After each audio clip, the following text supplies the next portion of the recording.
Thanks, Brendan. Thank you very much for that.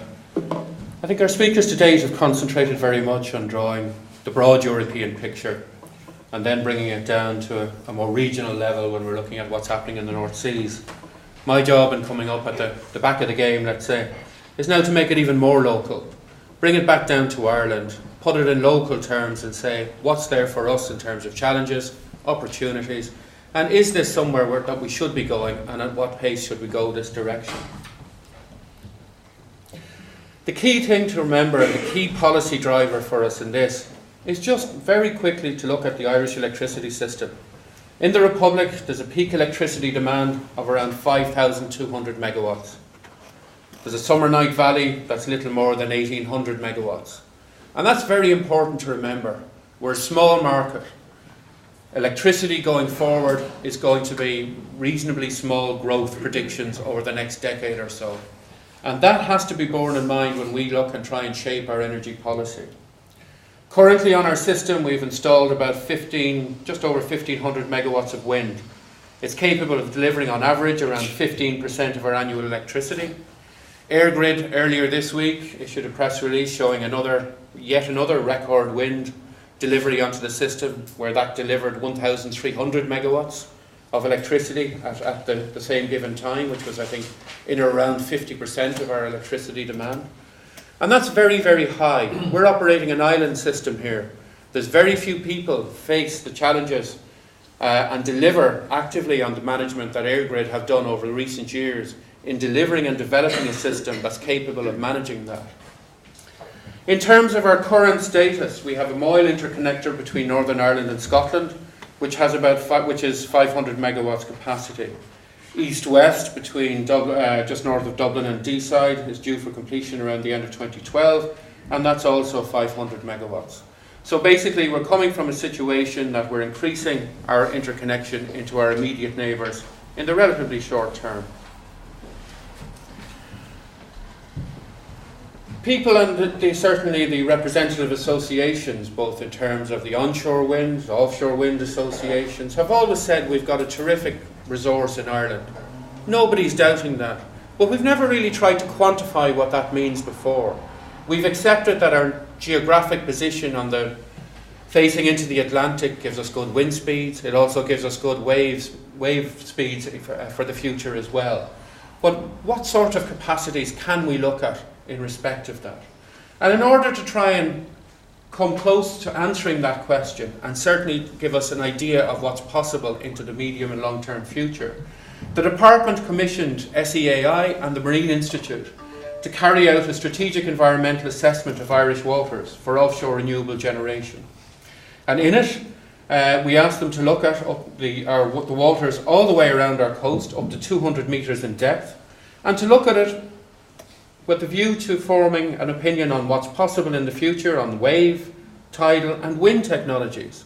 And by wind technologies we looked at the short-term, market-ready ones, which are fixed wind, and also to look at the capabilities going forward into the future of floating wind turbines, where basically we could go into deeper waters and more exposed waters.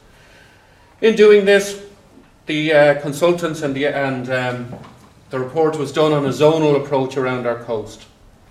Just in terms of looking at this, I won't go through these slides in detail, but the existing scenario is we have two projects, Codling and Arklow Banks, on the Irish Sea, which basically have foreshore, but we've seen a small development a number of years ago on Arklow. The other two aren't currently in the connection process. We have three projects, two on the east coast, Oriel, and the Dublin Array project as it was rebranded, which are in the gate process in getting connections over the next number of years, and one on the west coast called Finucane. We're all just there off Galway. In terms of Mayo, SEAI and the Marine Institute are cooperating again to develop a grid-connected test site. That's following on from the non-grid connected test site which have been operational in Galway Bay over the last number of years. In terms of looking at the strategic environmental assessment, it divided the Irish coast into 6 separate zones, all the way around the coast from Carlingford down south and all the way back up to Donegal. And it looked at each of those zonal areas from an environmental assessment to see what could be acceptable from an environmental assessment in that area. It's an attempt at quantifying it because we hadn't got that information before. The initial assessment results, which are now published and out for consultation on the SEAI and the department's website, are showing us actually that the resource is quite high, the potential is high. We're not saying that this is the ultimate target for us, we're not saying that we'll see all of this developed. This is just telling us that a first examination of these areas from an environmental perspective has this type of capacity going forward. And when we say going forward, in the case of fixed wind, maybe floating wind, we could see some of that develop out over the next 5-10 year period.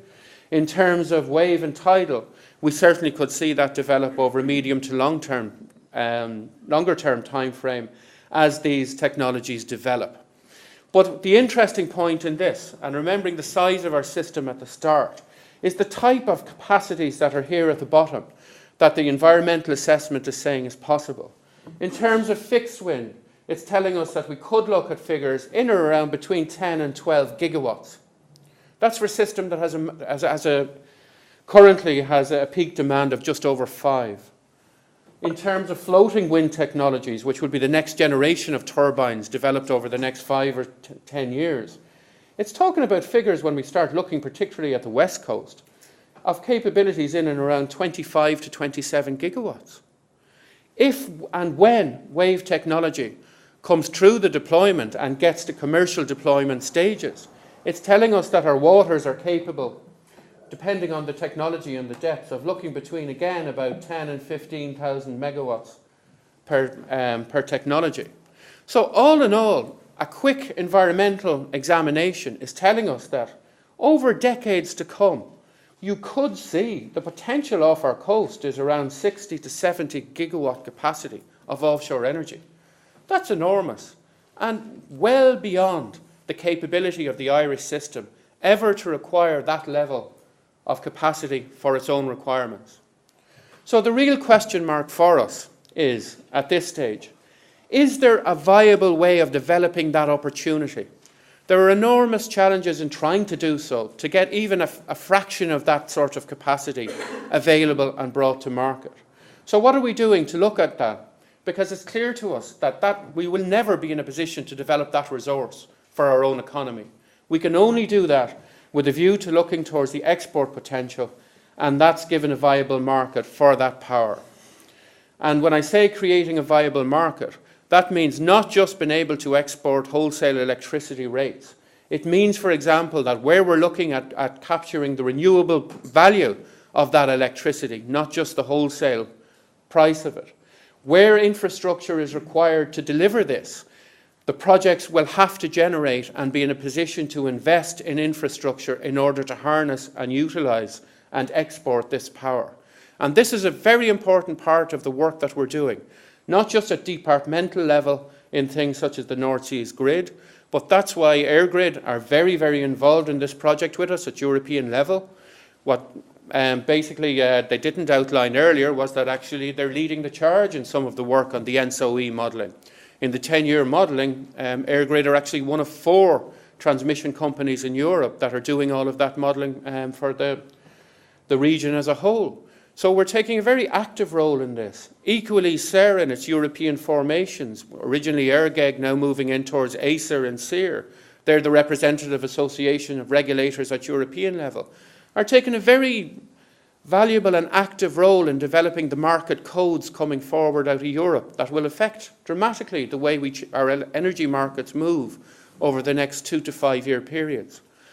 So really there's a lot of work and a lot of coordinated work already going on. And what we now have to do is make sure that that fits together and that Europe as a whole can develop a rational policy that can deliver on the work that's now been undertaken. We're working with our Scotland and the Northern Ireland administration in terms of the Isles project. We're working in a formation that's called the British-Irish Council, which is basically London, Dublin and the devolved administrations. That's Scotland, Wales, Northern Ireland, Isle of Man, etc. And also the North Seas Initiative. In the Isles project, it's an EU Interreg funded project with Scotland and Northern Ireland. We're looking at the concept of offshore connection around the coasts of North and Western Scotland, Northern Ireland and down the Irish Sea. The study will provide a significant body of evidence to inform our future policies and legislative approaches. The areas that we've identified in this are around the infrastructure areas, planning, permitting, the regulatory and market compatibility that's required, the RES support policies that differ from administrative area to administrative area, not even just member state to member state, and also the necessity for intergovernmental and inter-administrative agreements to underpin the legal certainty, to allow the regulators cooperate, to allow the TSOs to develop in a coordinated fashion, and to give developers in the marketplace the financial confidence to proceed with projects. And a key part of this is really looking at the RES supports. They're member state specific. They're all around Europe. Basically at the moment we're seeing wholesale power markets link up and trade wholesale electricity. We're not seeing a megawatt hour of renewable trade involved in that. We need to work to a situation that if we're to develop renewables at a European level, that we have to go beyond linking up the wholesale power exchanges and ensure that renewables from whatever technology can also take part in that trade situation. They're extremely different from state to state. We talk about two basic types of renewable support: certificate-based systems, such as the ROC system currently in the UK, and a feed-in tariff system, such as we operate here on REFIT. But if you look at around Europe, the countries that operate a certificate trading system operate it only for within their own national borders. There are no common certificate trading systems in a European context. The feed-in tariffs are not only at different rates from member state to member state that operate them, they're sealed within the member state borders at the moment. Outside electricity cannot access those supports anywhere in Europe, not just in Ireland or the UK. And the terms and conditions behind those are different everywhere. That's no way to develop a market in a very significant way going forward. And while there's no short-term solutions or easy answers to addressing this, these are hard questions that are going to be looked at in a European context in order for this trade to develop at anywhere near the levels of trade and ambition outlined by Mr. Adamowitsch and also outlined in terms of the European policies that were outlined there.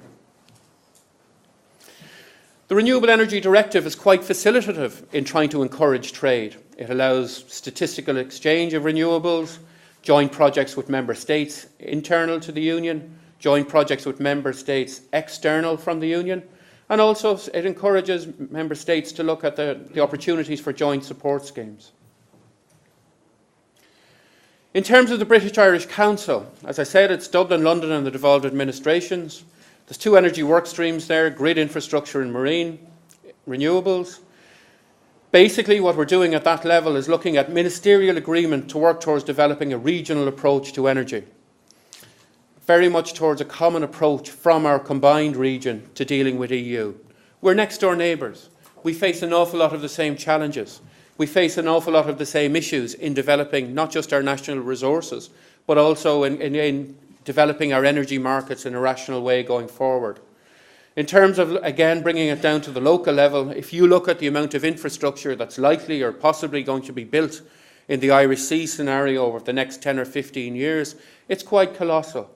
On the UK side, we've some around 3 projects over there, such as, for example, the Centrica site between the Isle of Man and Anglesey. That's currently rated capacity for about 4 gigawatts of development. That'll be going into probably one of the most electricity transmission congested areas in the UK. They're looking to develop the Western Bootstrap, basically the offshore connection, because of the difficulty in bringing Scottish renewable resources down south. We've seen Bewley Denny take the guts of a decade and it still hasn't started building.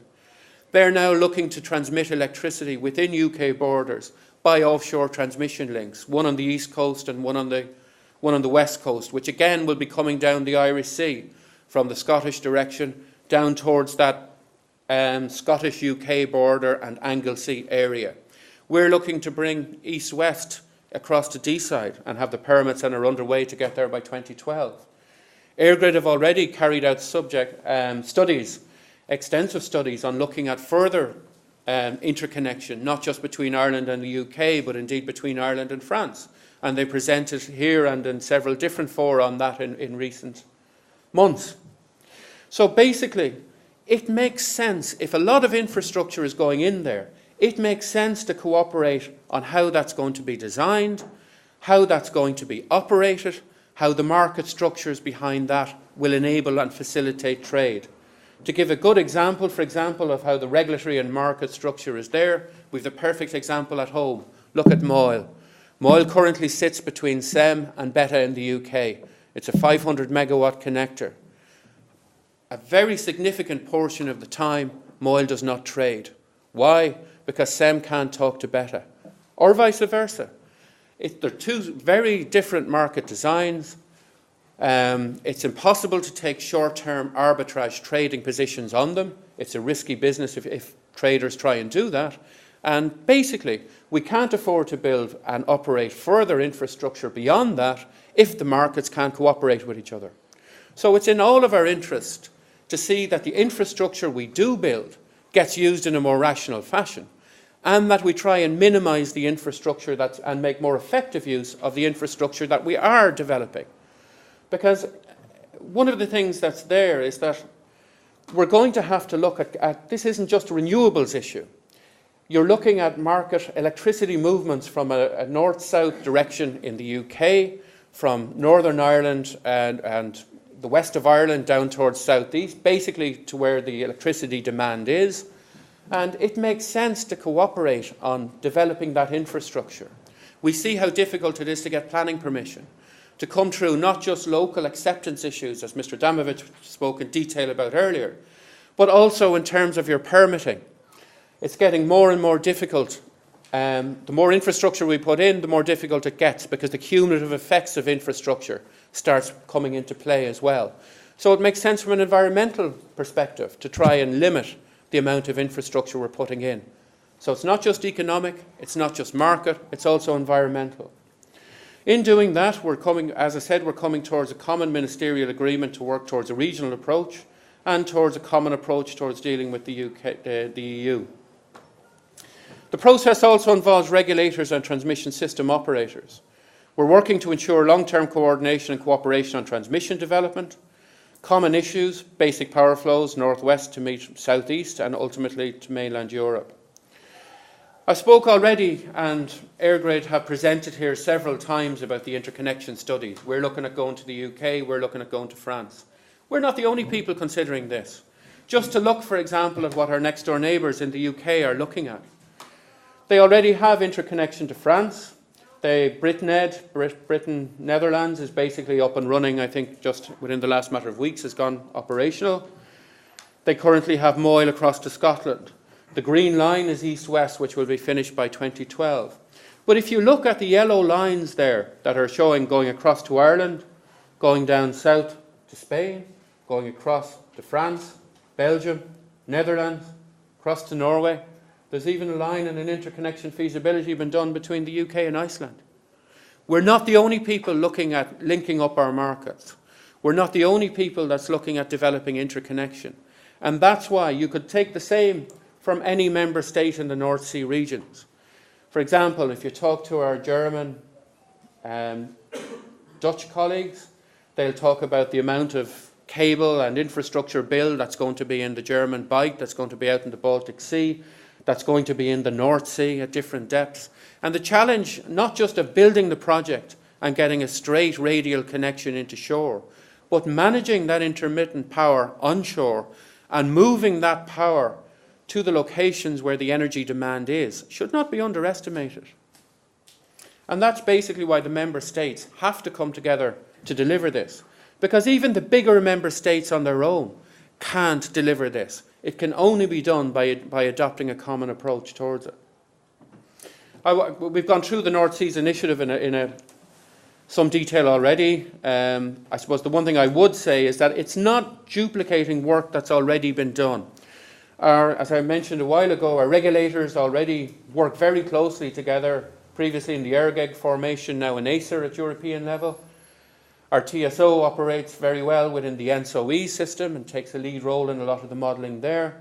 And it's not duplicating that. It's taking the work that they're doing in these formations and bringing it in and giving it political backing and making sure that the Commission take the work that's been done in those formations on board and in account in its long-term policies. It's also providing a political drive for these associations to actually deliver on what they're doing. Regulators and TSOs are primarily set up to regulate and look after transmission in their own member state area. They will cooperate with the neighbours when it makes sense for them to do so. There isn't an overall European regulator. There isn't an overall European TSO, CEO, who's looking at the great big picture when you're looking at the trans-European maps. These are basically almost voluntary associations where the TSOs and regulators combine. But in order to deliver and influence policy, they need political buy-in, not just from the individual member states to enable that work to continue, but also from the Commission, so that the work they're doing feeds rationally into the Commission long-term policies. I won't go through this, we've gone through it already with Sue and Mr. Adamowitsch, looking at that again. So basically, what are the challenges out of this for us? The market issues. We have a brand new market. It's only operational 3 years or so in an Irish context. It's working well. It's transparent. It's a gross mandatory pool market with capacity payments. By and large, industry accepts it's working well.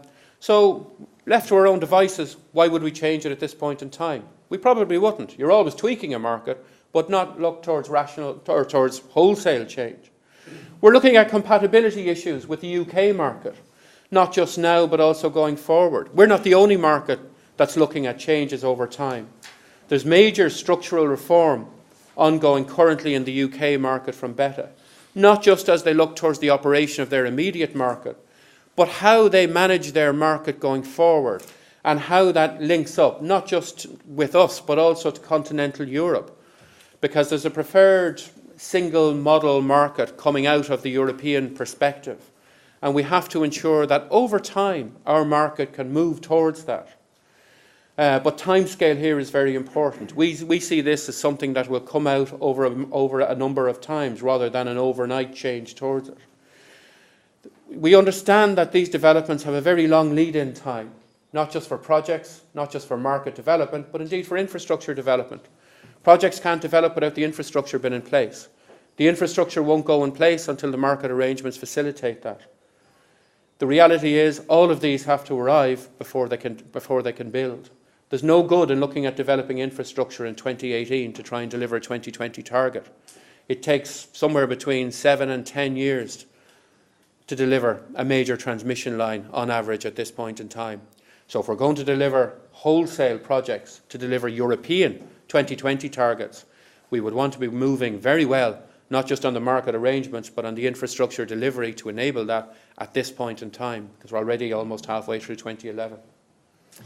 We need to be able to separate the green value away from electricity. We have to be able to trade renewable value across the different markets if we're to deliver at the type of scale that's at European level and required to deliver the overall European targets. We need regulatory certainty, not just in the context of SEM, in the context of the UK itself, but also trans-European. It's very important that regulators have the certainty of knowing the direction they're going over the next 5 to 10 years. They're been asked to make investment decisions, to authorise investment decisions for 10 and 20 years ahead. And that needs a degree of political certainty. It needs a degree of regulatory and policy certainty. And it's very important that that framework is put in place to enable them and ultimately the TSOs, and following that, the developers, to come and play. Because without those all been in place, you will not see the development happen. A big part of this is financing infrastructure. You're looking at trans-border infrastructure. It has onshore implications as well as offshore implications. So basically, to summarise, there's a lot of work underway by the Department, EirGrid and SER nationally, with the UK and devolved administrations in different fora, but also at broader, wider EU policy level. From an Irish perspective, what I've tried to show is that there is potentially a very big opportunity for us there, providing we can influence the shape and direction of policy, of markets, of infrastructure development to facilitate and enable that capacity to be used. It will not happen on its own.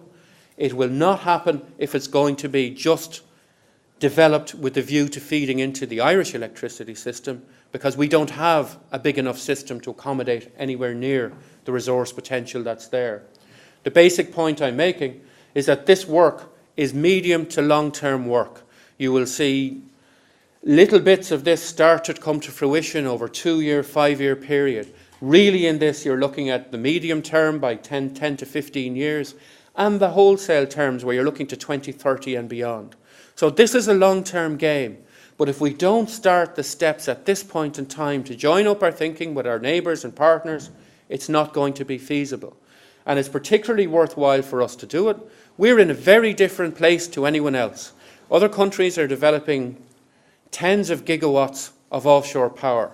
They're doing that because that's the only methodology they have to try and attain and reach their own individual member state targets.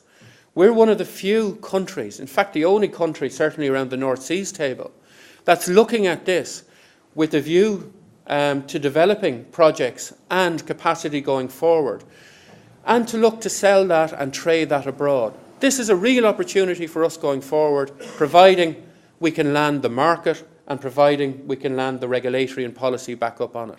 It's worth putting a lot of effort in now, and I'll finish on that. Thank you very much.